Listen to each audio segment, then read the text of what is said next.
નમસ્કાર મિત્રો સ્વાગત છે તમારું અમારી યુટ્યુબ ચેનલમાં। આજની વિડીયોમાં વાત થશે રાજકોટથી સૌથી મોટા અને દુઃખના સમાચાર સામે આવ્યા છે।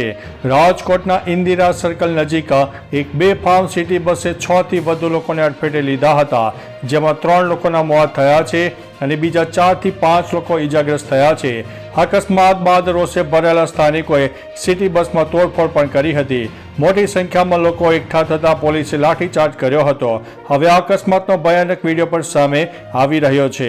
ત્યારે બીજી તરફ મિત્રો, ગુજરાતમાં એક પાણીની મોટી સમસ્યા પણ સામે આવી રહી છે। ગુજરાતના માથે ઘેરાઈ રહ્યું છે જળ સંકટ। સ્થિતિ અત્યારે ચિંતાજનક જોવા મળી છે। ગુજરાતમાં ગરમી વધી રહી છે અને ડેમોમાં પાણી ઘટી રહ્યું છે।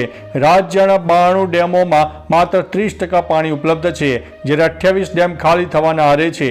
ઉત્તર અને મધ્ય ગુજરાતમાં સ્થિતિ ગંભીર છે। શહેરમાં પાણીની અછત છે અને ગામડાઓમાં ટેન્કરથી પાણી પહોંચાડવું પડે તેવી પરિસ્થિતિનું નિર્માણ થયું છે। જો હાલત નહીં સુધરે તો સિંચાઈના પાણી પર કાપ મૂકવો પડશે। પાણીની વિકટ સ્થિતિને ધ્યાનમાં આવતા જ સરકાર છેલ્લી ઘડીએ દોડતી થઈ ગઈ છે। તો ચાલો મિત્રો, ફરીથી દેશ અને દુનિયાના સુપરફાસ્ટ સમાચાર લઈને મળતા રહીશું। ત્યાં સુધી અમને રજા આપશો। નમસ્તે।